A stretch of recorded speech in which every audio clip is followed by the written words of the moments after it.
All right. Hello, everyone. Thanks for joining us today. Welcome to Understanding AmeriCorps Match Policies. We're broadcasting live from Somerville, Massachusetts. 85 degrees. Humidity's at 61%. Partly cloudy. Got winds coming out of the east, 9 miles per hour. But hopefully I'll have a smooth webinar today. So Understanding Match Policies. 2017 was an enlightening year with the IG audits. We feel that grant year 17-18 will be the year of the match. Prior to this big IG audit, we recognized that match was a common weak area that auditors like to focus on. So we spent a lot of time this year actually discussing and investigating match. So hopefully in today's webinar we can share a lot of this information that we found out. And hopefully you can recognize some areas that you might be able to improve at the program. So a few housekeeping items. The lines are muted and the webinar is being recorded, so if you happen to drop out or miss any part of the webinar, we will send out this recording after in an email. Go ahead and use the chat box if you have questions. We've got Matt Fisher, AmeriCorps Director, managing the chat box. So if you have questions, go ahead and use the chat feature, and we'll get to as many questions today as we can.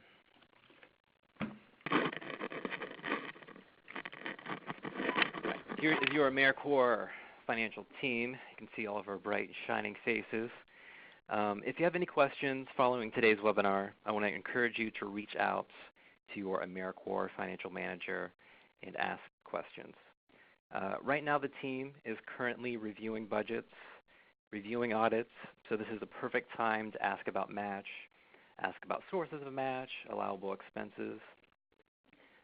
For those programs who are eager about grant year 17-18 and are curious as to where things are, we're still in grant startup phase. As you might have noticed, there's a number of things to collect for grant startup. We've got agreements, we've got budgets, we've got your audits. So all of this needs to be collected and reviewed. But as those things start to fall into place over the next few weeks, you will receive a welcome email into the 17-18 reimbursement period. So that'll have all your new templates, all of your new training resources, and you can get underway with billing those 17-18 expenses.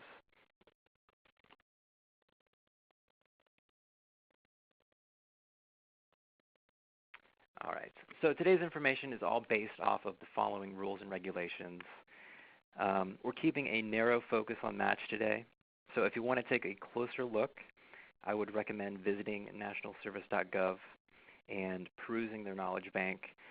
They're really trying to step up their game with their training materials and the resources. I think they have a few extra match courses if you want to know more about match. They have a few online courses if you want to test your knowledge about match. But also if you just want to check out overall grant management for AmeriCorps grants, you can always check out the nationalservice.gov knowledge bank. Today we're just concerned with the key policy requirements for managing match of the program. I've got 3 topics I'd like to cover today. So we're going to talk about sources of match that you're incorporating into your AmeriCorps budgets. So looking at the various types of sources and what you are allowed to use as a match for this grant. And then we'll also point out those key regulations as to what is an allowable match expense. After that, we'll get into policies. We want to talk about the process that you have in place at your program. And we'll do somewhat of an assessment to see how strong your program is and sort of how well you would handle an audit. So in this, we'll cover how to track and document match. And then finally, we've got some new information for grant year 17-18. We'll talk about the match monitoring process for grant year 17-18. Don't worry, we're not asking for full backup documentation for each month. But we do have a few new strategies for mitigating risk. So we'll talk about what we plan to do in grant year 17-18. So first I have a question for the group, just curious. Do you budget, track, and allocate match funds for other grants besides AmeriCorps? So I know AmeriCorps isn't your entire world. You deal with other funders. So we'll do a quick poll. Let me know how much match do you manage at your program? Do you track it for several funders, a handful, or just AmeriCorps?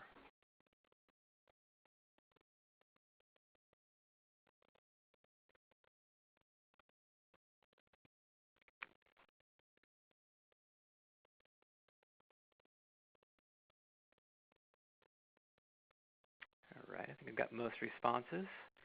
So thanks for answering that. Sounds like most of you have a lot of funders you're dealing with, so hopefully you have some pretty strong, sophisticated systems to handle all these funding sources. So for AmeriCorps, first and foremost, you need to meet that 50% match requirement for this grant. So quick question, go ahead and type your answer into the chat box. If you receive $70,000 from AmeriCorps, how much match do you need to include in your AmeriCorps budgets? Go ahead and type that into the chat box. Yep, 70,000. So 1-for-1 match. As far as sources, you either have cash or in-kind sources. So for cash, what you need to know is that most federal sources are not allowed to be used to match another federal source. So for us, there's a big obvious exception to that, Department of Labor. So a lot of our programs who have Youth Build DOL are using that as a AmeriCorps match, and we are allowing that. As far as other federal funding sources, if you're wondering if you can use that for this grant, I would definitely ask and reach out to your grantor to get actual written authorization to make sure you can use that as an in-kind source or as a cash source, because CNCS does care about how we match this grant, and they do want to know what other federal funders are used to support this grant. Other programs are using other state and local grants, private grants, and also in-kind sources, those donated goods and services. So in-kind has a few extra requirements, and we'll get into that later on when we talk about match policies. So I want to know what you guys are putting into your AmeriCorps budgets. Right now we're in budget mode. You probably just completed your budget and submitted it to your AmeriCorps Financial Manager. So let me know what types of funding sources are in your budgets. Do you receive Department of Labor? Do you have other grants besides DOL? Do you have a mixture of state and local grants, private grants? Is anyone utilizing in-kind donations?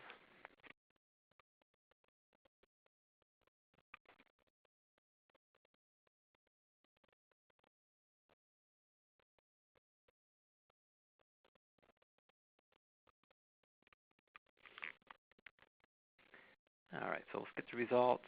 Looks about right. A lot of you have Department of Labor funding and probably incorporating that into your budgets. Good to see a few of you are utilizing in-kind sources, because about 7 of you have in-kind in your budgets. So we'll get to in-kind a little bit later on today in the webinar. So hopefully this screenshot looks familiar. This is the very bottom of your 17-18 AmeriCorps budget templates. This is where you identify the sources of match and how those funds are going to be used. So CNCS cares about sources of match. It's a requirement that we report this out because AmeriCorps wants to know how we're leveraging this investment and what funding sources are being used to support AmeriCorps. So this is something we're going to be tracking each month. Also in your budget, you're budgeting all of your expenses under match. And during our budget process, we'll review to figure out whether or not these costs are allowable. But let's go ahead and talk about that together. What is allowable? So the same rules and requirements that apply to expenses being billed to AmeriCorps for reimbursement also apply to match funds. So it's got to be allowable under all those OMB cost principles. It's got to be necessary and reasonable for the accomplishment of the program objectives.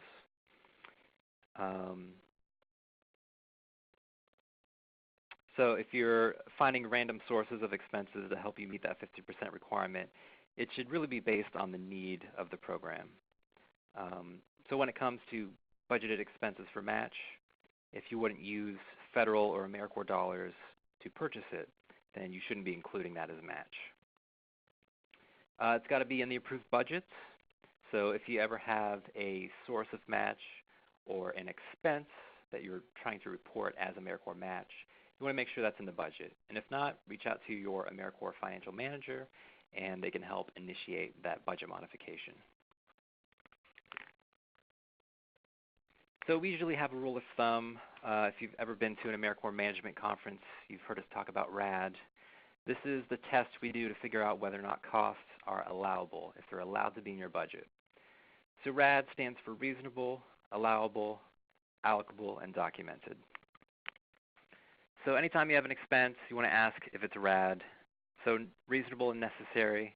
Let's say you had a local yoga instructor stop into the program, did a free session of goat yoga. I don't know if you guys follow the latest yoga trends. There's hot yoga. I think this year it's all about goat yoga.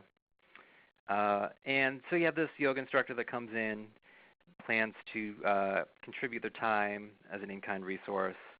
And they say typically, it costs me about $500 to get all these goats out here. Yoga mat rentals, $15 an hour. My time is worth $300 an hour. So they wrap up all this value, fill out all the documentation, and give you this as an in-kind donation. It wouldn't be reasonable necessarily if you wouldn't use federal funds to actually pay for a service like this. Then you don't really want to include that value as part of your budget. So if you wouldn't bill it to AmeriCorps, you shouldn't use it as match. Next up in RAD is allowable. So basically no expressly unallowable costs that are in the OMB circulars. So hopefully this is common sense. We don't see a lot of issues with this, but no alcohol, entertainment. If you have let's say a utility bill and you're late on that payment and you have all these fines or late fees, we can't reimburse that. Obviously no fundraising costs and no gift cards. So even if you're purchasing maybe a Home Depot gift card to be used for supplies, we couldn't allow that just because with the gift card we don't know what you're purchasing, so make sure you purchase those expenses directly instead of using any kind of gift card. Next up in RAD is allocable. So a cost is allocable to a grant if it's treated consistently with all of your other costs, and it's either incurred specifically for AmeriCorps, which means you bought this particular item just for the AmeriCorps program, it just benefits AmeriCorps, then you can directly bill it to AmeriCorps. However, if it benefits AmeriCorps and other awards, then you need to have a method to distribute the cost among your programs to make sure they're receiving the cost that is connected to the benefit. Essentially, federal funders want to make sure that you're billing them the fair share. So hopefully you have a cost allocation plan, and what we don't want to see is any cost that's allocable to a particular award isn't just shifted to AmeriCorps just to overcome funding deficiencies. And finally, documented. It's got to be in the approved AmeriCorps budgets. As I said, reach out if you need a budget modification. Maintain source documentation. So you're submitting your expense documents on a monthly basis for reimbursement. You should be doing the same for match. Make sure you have those on files. If we ever do an on-site site visit, we're going to ask for that documentation. So hopefully it's ready and available just like anything else.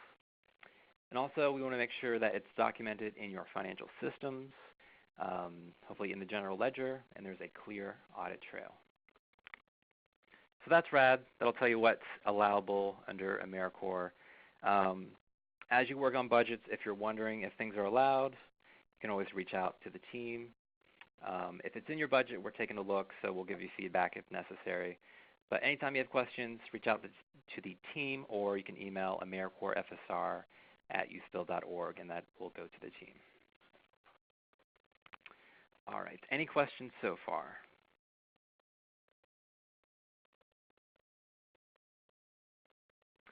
So Sally asks, can match be tracked through a spreadsheet instead of input through GL?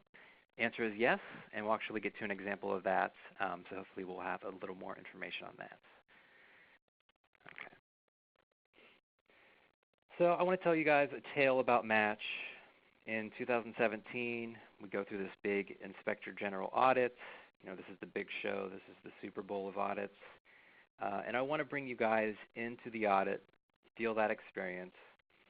Can anyone guess what this tale is? I don't know if you can tell by the picture.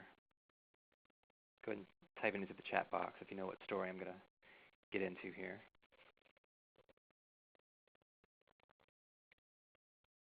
Big Bad Wolf, Three Little Pigs. Yep, you guys are right. Three Little Pigs. All right. So just so you know, none of these characters represent specific people, any programs or places. I made these all up. They're all fictionalized. So don't worry, I'm not talking about any particular programs. They're talking about you. All right. So first, let's meet the Big Bad Wolf. All right. As you can guess, the Inspector General Auditor. He'll play the role of the Big Bad Wolf. He's here to huff and puff, blow your house down. So what's this guy's deal? What's stuck in this guy's craw, right? So auditors are here to look at the cold, hard facts, and they live by the golden rule, which is if it isn't documented, it didn't happen. All right? So the IG auditors visited Youth Build USA and 3 sub-grantees this year, and we noticed a bit of attention on monitoring match. And the thing that you got to remember is that auditors are not experts on your program or how to implement this work. They're really experts on weakness. All right? They're looking for real evidence that you're intentionally addressing compliance, and they don't leave anything up to assumption. They want to see everything down, everything documented.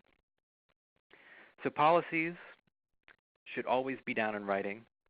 It sends a clear message to auditors that you have an established process, a consistent process, because speaking with auditors can be pretty intimidating.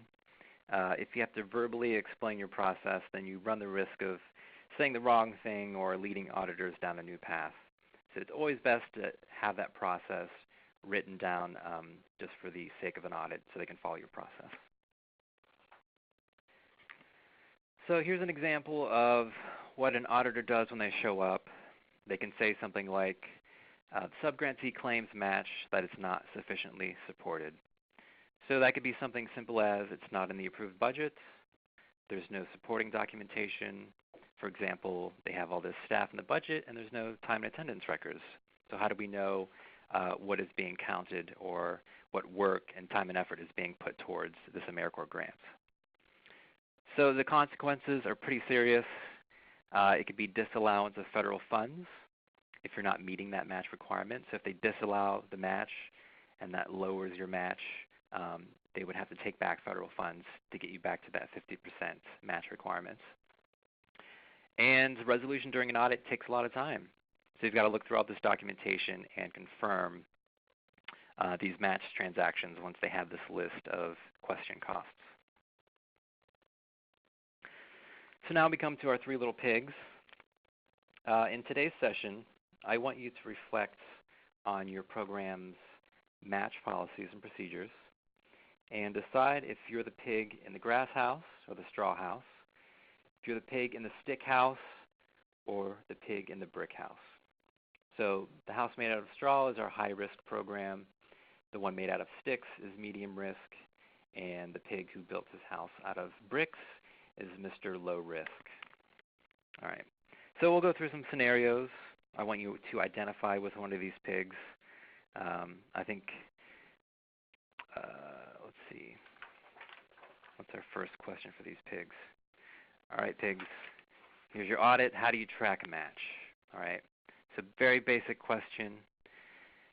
I'll ask the group. How do you guys do it? So is it in your AmeriCorps expense and match workbook? Are you using that match tab to track AmeriCorps match? Do you have it in a separate Excel worksheet that you designed, sort of a tracking tool? Or do you just put it into the general ledger? So I'll put out a quick poll. You guys can let me know how you're currently tracking match. Don't worry, we're not grading you here. This is a safe place. No wrong answers. Well, there's a few wrong answers, but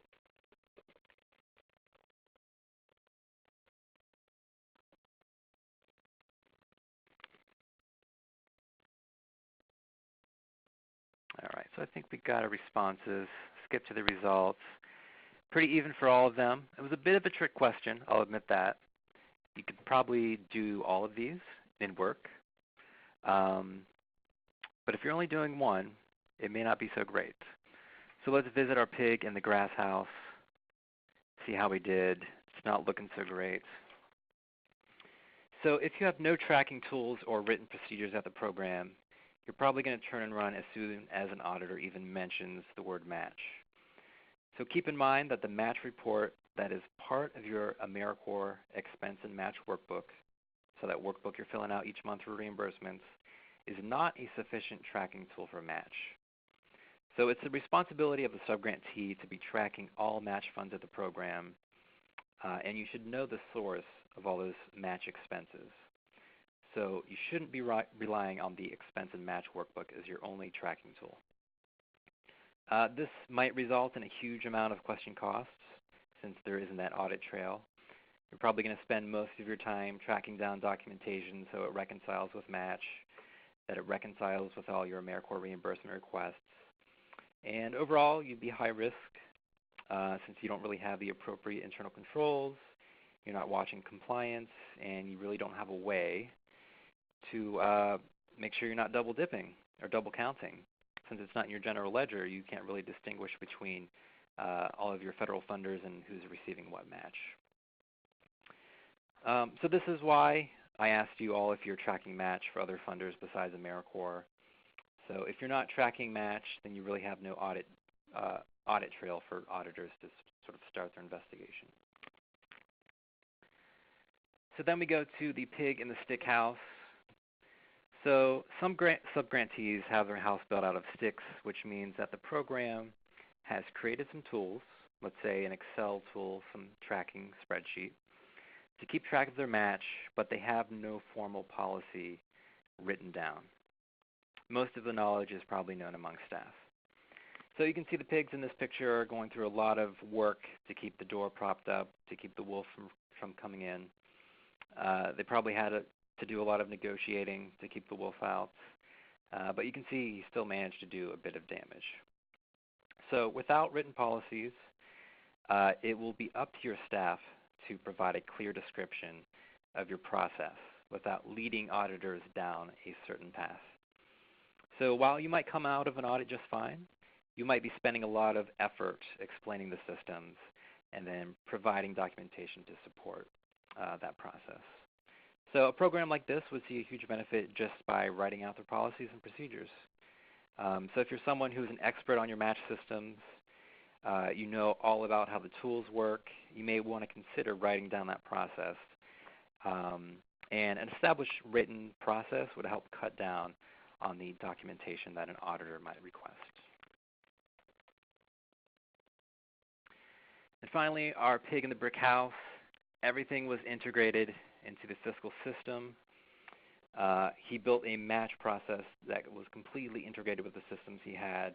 He tracks match for all funders in the general ledger, and he had these written policies down. So if an auditor could select any transaction of a match expense, they could really find a clear audit trail, and there's much less risk of funds being double counted as match. So our pig in the brick house is going to share some best practices today. So if you want to build a brick house, now is actually a great time. As we head into grant year 17-18, ask yourself if your program has the capability of creating an AmeriCorps 17-18 match general ledger. You have yet to report any match for 17-18, so this is the perfect time. So if you can implement that, that might be something you want to start probably before you receive your reimbursement packet. And this will really set the foundation for your match process. If all is well, then this general ledger is going to tie out penny for penny to the match that you're reporting on a monthly basis during the reimbursement process. But as asked, we understand the requirements. You're not obligated to have a general ledger, but it's really the best practice, and it's really the best way to create a strong program with a clear audit trail. You can use a separate tracking tool, but it's going to be under a lot of scrutiny, and it's not what we would suggest. But if you have the capability, create a matched general ledger each year for AmeriCorps.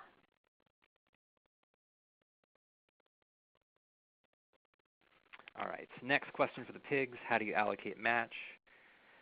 I will ask the group first. So how do you guys do it? Do you assign costs during the budget process? Do you have a written cost allocation plan? Do you have a spreadsheet tracker tool thing that allocates all of your expenses? Or do you just do it based on availability of funding? So I'll put out the poll, and I think you can select multiple answers, but let's see how you guys do it.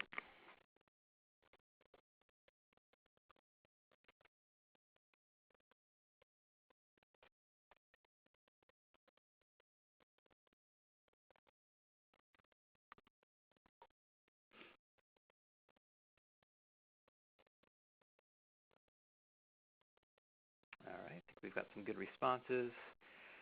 All right, a lot of you are saying you do it during the budget process. A lot of you, 17 said written cost allocation plan. That's good to hear.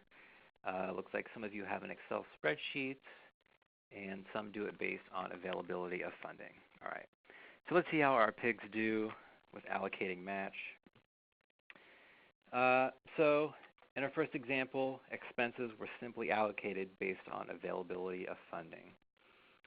So I mentioned at the top of the webinar that it shouldn't be shifted from one award to another just because the funds are available. This pig had no written method for how he was allocating his costs. He was incurring expenses that benefited multiple programs and funders, but decided to just bill it to match for AmeriCorps because, hey, AmeriCorps, I need to meet that match requirement. Let's just throw it into the budget. So the big bad wolf saw that AmeriCorps was being billed for more than their fair share. So all of the costs that should have been allocated across multiple grants are now question costs. All right. So perhaps it was something like rent. You had rent for the entire building that was being used as match for AmeriCorps. But maybe AmeriCorps only makes up a certain percentage of your staff. So there needs to be a connection between benefit and cost.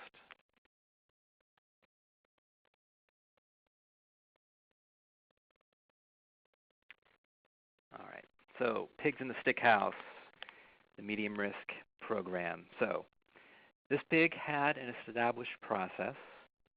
He built a cost allocation spreadsheet that splits out the fair share of expenses across multiple funders. The only thing he was missing was that the method of the allocation was not written.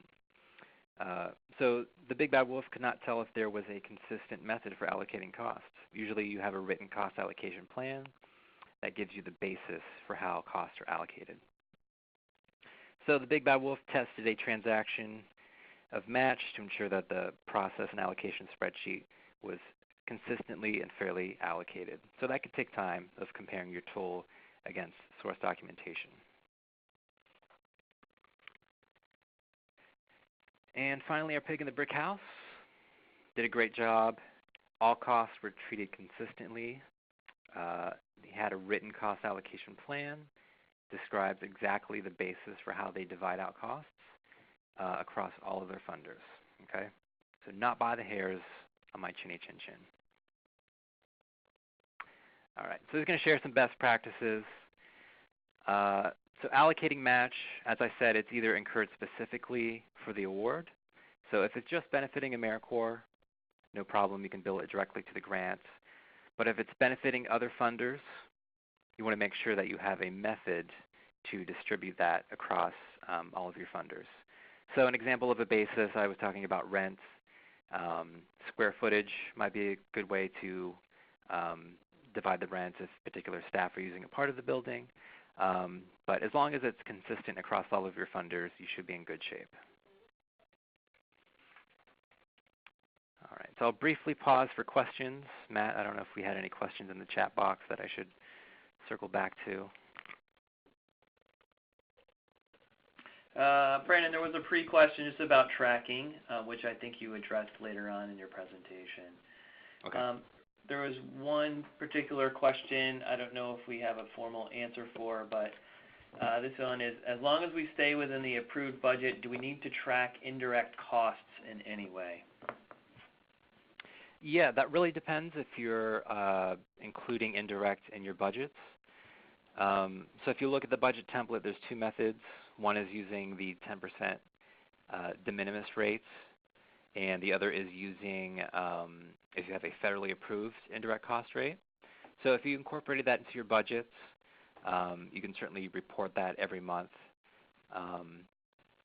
So yeah, it really depends on the rate you're using and what it applies to, but it should be in your budget. Do we need to break down what's in just we just keep it to the percentage? Do we need to? Yep, just within the percentage. The good thing about indirect is that you don't need to supply source documentation. It's just a percentage of your direct costs. So yeah, that should be a pretty standard percentage each month. Okay. Very good. All right. That's everything at this point. Okay. So getting into in-kind, I think this is one of the last challenges for our pigs. So I want to ask you guys, we had a few programs that said they utilize in-kind, either donated goods or services at the program. Do any of you want to type into the chat box some examples of in-kind donations that you receive or incorporate into your budgets?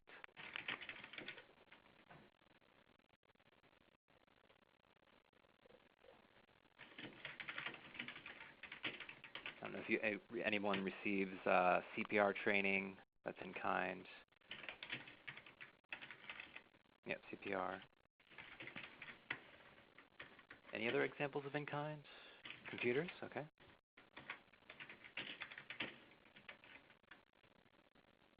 Housing materials. All right, great. So, getting into in kind, visiting our first pig, what do you have to support these costs? Turns out not a whole lot. So let's see. So all this pig had was a letter of commitment on file, but no other backup documentation. So a letter of commitment is usually from someone donating goods or services. It might be from a partnering agency saying, you know, we can donate maybe case management or some type of service or good. And that really confirms that you have that in-kind partnership, and then you can put that into your AmeriCorps budget. But this program didn't have any backup documentation once the in-kind services or goods were donated, and it wasn't even reported in the general ledger. So Big Bad Wolf saw really no evidence of this in-kind occurring other than the letters of commitment. Our next program in the Stick House, they had in-kind backup documentation. They could support most of what occurred throughout the grant year, but it wasn't tracked or reported in the general ledger. So it really should be in your books once you capture those in-kind donations.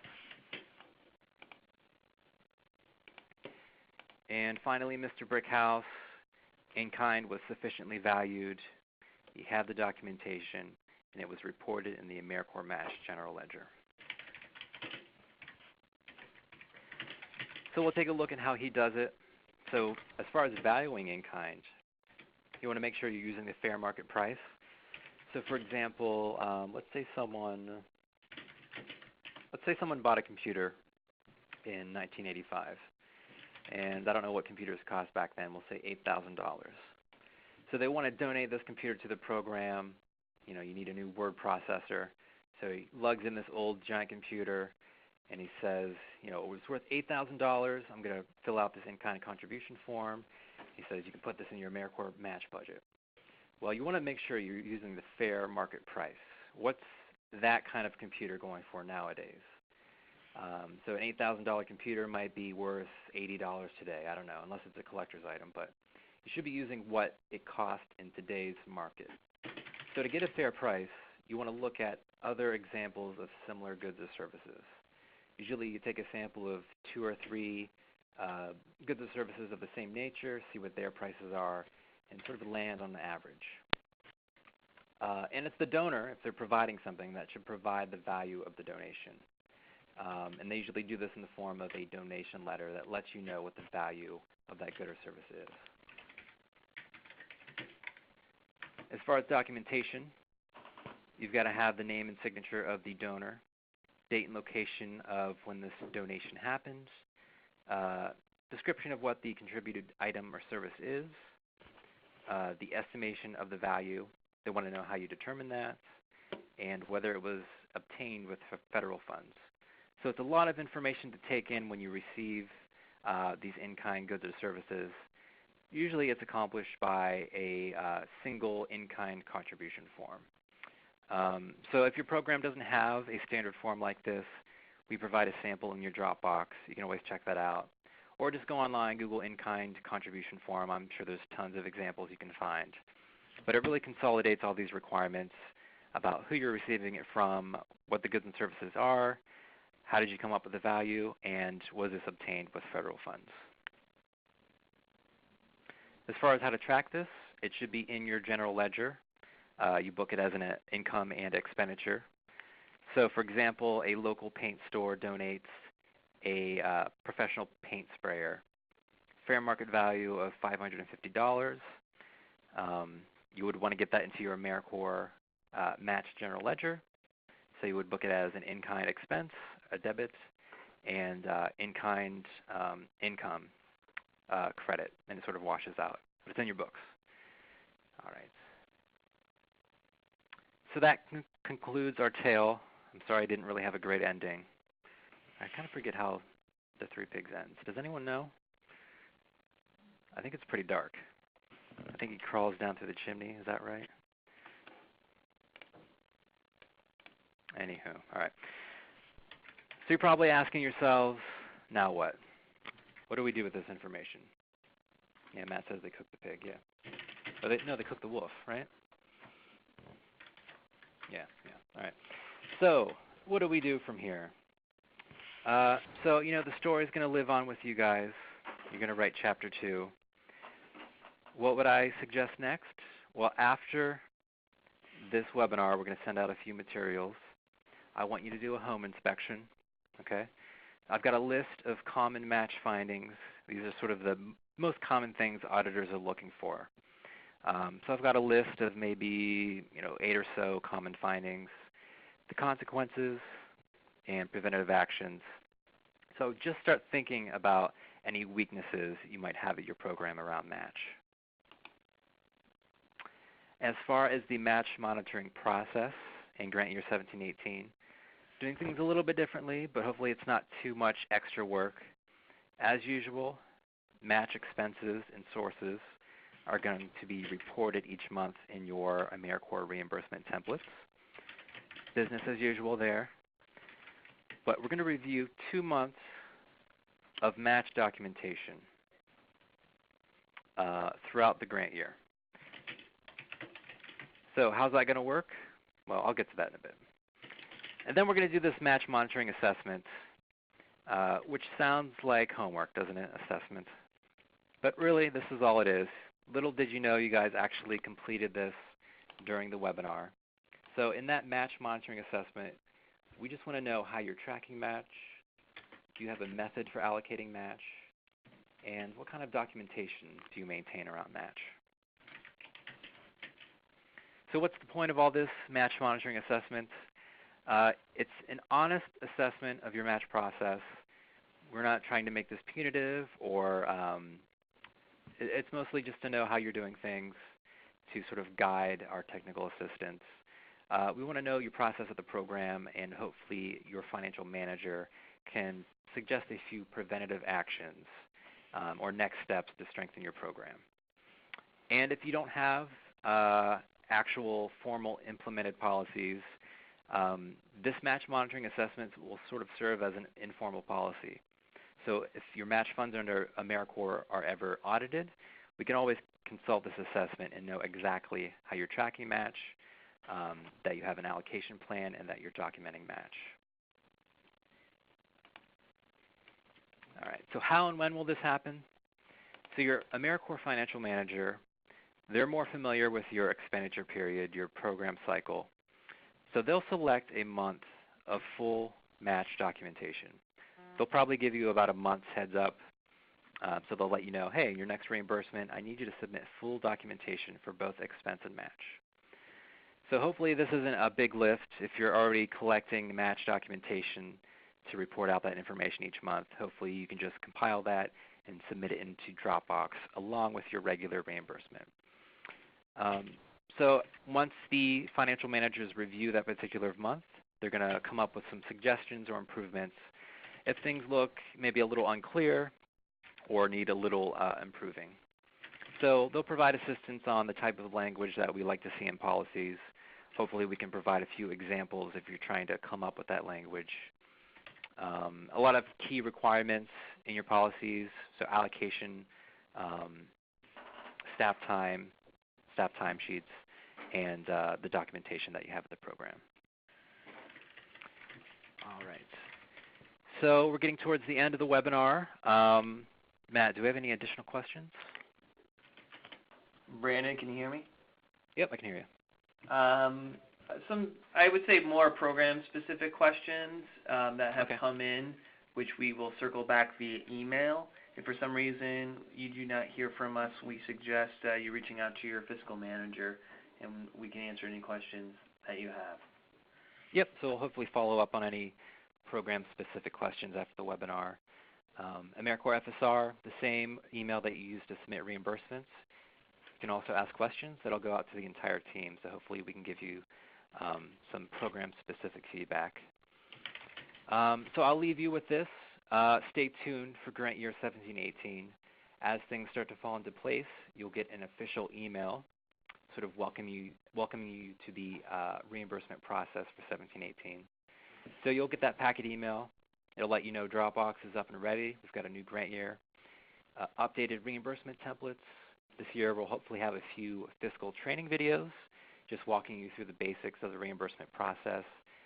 This might be helpful for new staff if you need an introduction on how the process works. And then we'll lay out all these expectations. So we'll introduce you to the match monitoring process and let you know when and how that's going to happen. But most of that communication is going to come directly from your financial manager, and we're going to tie it right into the reimbursement process to make it as easy as possible. So thanks for joining us, everyone. Please email your questions if you are still curious about any of this information around match, and we'll see you in grant year 17-18. Hold on, Brandon. Oh, yep, Matt, what have we got? For the audience, just if you are a program that is any program using any specific software like MIP software where you are tracking match through GL, we're just looking for any programs out there that have expertise with the tracking of match via GL. Please let us know who you are early on. You can type in the chat box, and there's some programs who would love to touch base with you. We want to connect people who feel they are doing this work well and with other programs who want to learn from you. So let us know, please. All right. I love it, making connections. All right.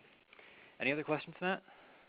I would say that's it, but we'll stay on the chat box for a few more minutes. If anybody has any questions that you would like a response from us, please add it to the chat box, and we will get back to you either immediately or we'll let you know. We'll have to circle back via email. All right. Thanks, everyone. Have a great day.